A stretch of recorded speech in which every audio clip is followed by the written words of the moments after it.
Naichi. 3, 2, 1, mulai.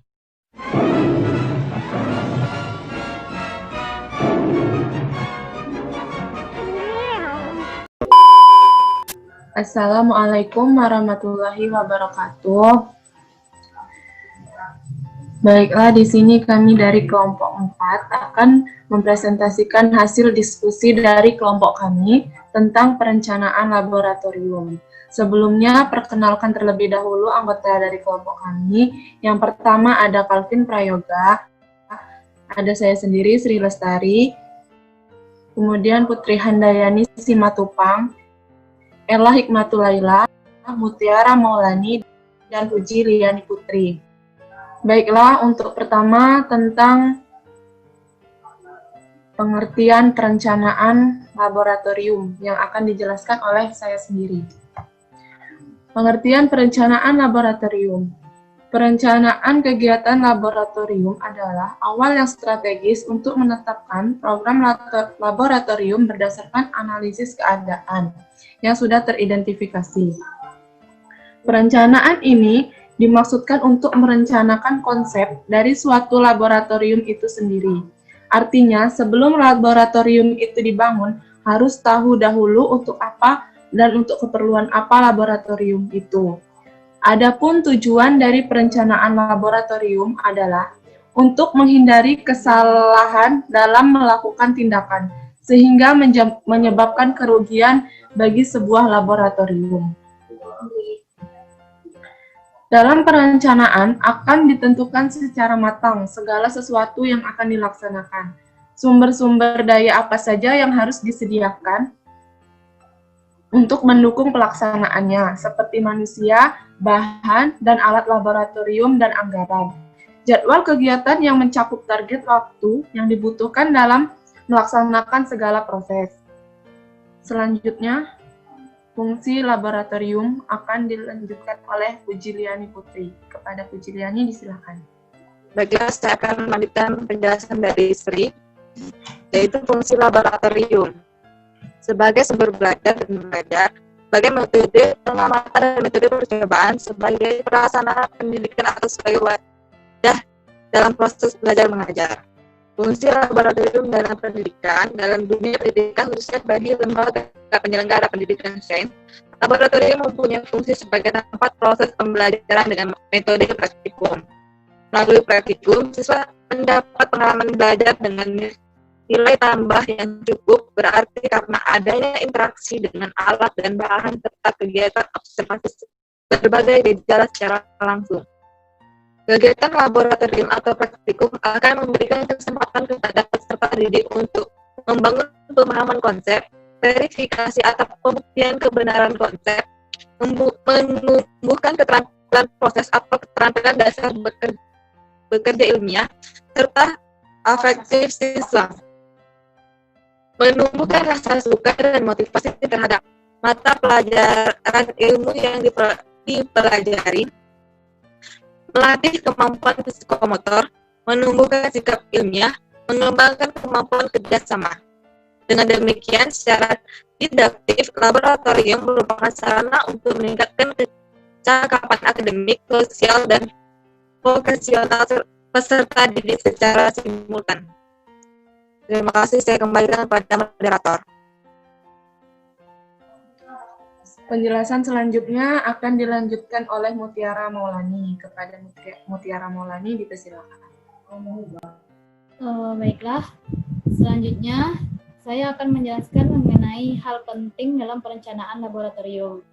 Yang pertama, perencanaan kegiatan laboratorium dilaksanakan sekurang-kurangnya 1 kali setiap sebelum 1 semester dan 1 tahun ajaran baru. Yang kedua, perencanaan kegiatan laboratorium harus sesuai dan mendukung program kerja sekolah. Yang ketiga, perencanaan kegiatan laboratorium harus didahului dengan evaluasi dan analisis keadaan serta peluang dan hambatan yang dimiliki laboratorium. Yang keempat, perencanaan kegiatan laboratorium dikembangkan berdasarkan hasil analisis keadaan pada semester berjalan atau yang lalu.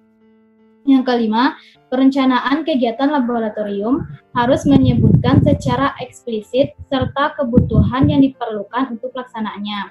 Yang keenam, perencanaan kegiatan laboratorium harus mencantumkan secara eksplisit frekuensi dan jadwal kegiatan yang akan dilakukan. Sekian dari saya kembalikan kepada moderator. Selanjutnya akan dijelaskan oleh Calvin Prayoga. Kepada Calvin Prayoga, disilakan. Baiklah, saya akan menjelaskan tentang desain laboratorium. Desain laboratorium itu ada 8. 1, tidak terletak searah dengan arah mata angin.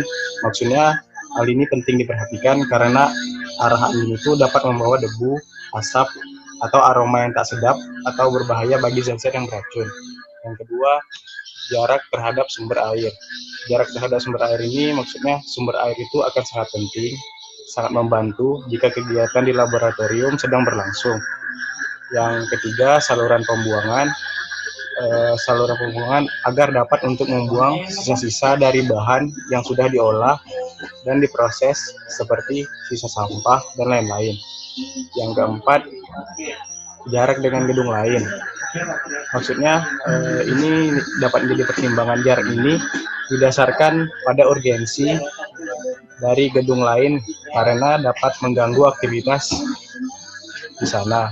Yang kelima dari desain labor itu mudah dikontrol. Maksudnya laboratorium yang baik adalah ruangan yang mudah untuk dikontrol, manajer laboratorium, pengawas laboratorium maupun lainnya. Yang keenam, luas ruangan per persona. Maksudnya luas ruangan perlu didesain sesuai dengan daya tampung yang diinginkan. Karena saat melakukan praktikum atau kegiatan di laboratorium harus merasa leluasa. Yang ketujuh, terdapat ventilasi atau jendela yang bisa terbuka lebar dan mengarah keluar. Maksudnya hal ini akan sangat berguna untuk menghilangkan gerah, penat, atau capek bagi para pengguna laboratorium saat beraktivitas di laboratorium. Yang ke-8, lantai rata dan tidak licin. Maksudnya, hal ini sangat perlu diperhatikan agar tidak mengganggu aktivitas para pengguna laboratorium. Kalau lantai licin akan sangat berbahaya bagi pengguna lab karena bisa mengakibatkan kecelakaan di dalam laboratorium. Terima kasih, saya kembalikan ke moderator. Baiklah, selanjutnya akan dijelaskan oleh Ella Hikmatulaila. Kepada Ella Hikmatulaila, disilakan. Baiklah, terima kasih moderator. Di sini saya akan menjelaskan tentang perencanaan sarana dan prasarana. Sebelum masuk ke bagian-bagian atau isi-isi dari sarana dan prasarana, saya akan menjelaskan apa itu sarana dan prasarana serta fungsi-fungsi sarana dan prasarana. Nah, sarana adalah pelengkapan pembelajaran yang dapat dipindah-pindah, sedangkan prasarana adalah fasilitas dasar untuk menjalankan fungsi sekolah atau madrasah. Kemudian, untuk fungsi sarana dan prasarana, fungsi sarana dan prasarana ini tersendiri tentu saja berbeda berdasarkan ruang lingkup penggunaannya masing-masing. Misalnya, sarana dan prasarana transportasi berbeda dengan sarana dan prasarana di sekolah. Nah, namun sarana dan prasarana ini mempunyai tujuan yang sama, yaitu untuk mencapai hasil yang diharapkan sesuai dengan rencana. Nah, ada beberapa fungsi utama sarana dan prasarana ini. Yang pertama adalah dapat mempercepat proses pelaksanaan pekerjaan sehingga mampu menghemat waktu. Yang kedua, meningkatkan produktivitas baik barang maupun jasa. Yang ketiga, hasil kerja lebih berkualitas serta terjamin. Yang keempat, dapat lebih sederhana atau memudahkan dalam gerak para pengguna atau pelaku. Yang selanjutnya, membuat ketetapan susunan stabilitas pekerja lebih terjamin. Lalu dapat menimbulkan rasa kenyamanan bagi orang-orang yang berkepentingan, dan terakhir menimbulkan rasa puas pada orang-orang yang berkepentingan yang mempergunakannya. Next. Nah, contoh-contoh sarana dan prasarana. Yang pertama adalah sarana di laboratorium. Dalam sarana di dalam laboratorium terdapat meja, kursi, lemari, rak, dan loker. Yang kedua ada prasarana di laboratorium. Contohnya adalah ruang praktikum, ruang guru, ruang persiapan, ruang penyiapan, dan ruang gelap. Sekian dari saya kembalikan kepada moderator. Baiklah, selanjutnya akan dijelaskan oleh Putri Handayani Simatupang. Kepada Putri disilahkan. Selanjutnya, perencanaan alat dan bahan. Yang pertama ada pengadaan alat dan bahan praktikum. Yang kedua ada pemilihan alat dan bahan. Dan yang ketiga ada membuat daftar usulan alat. Selanjutnya, ada kondisi alat dan bahan. Yang pertama, siap untuk dipakai. Yang kedua, bersih. Yang ketiga, berfungsi dengan baik. Dan keempat, terkalibrasi. Kembali ke moderator.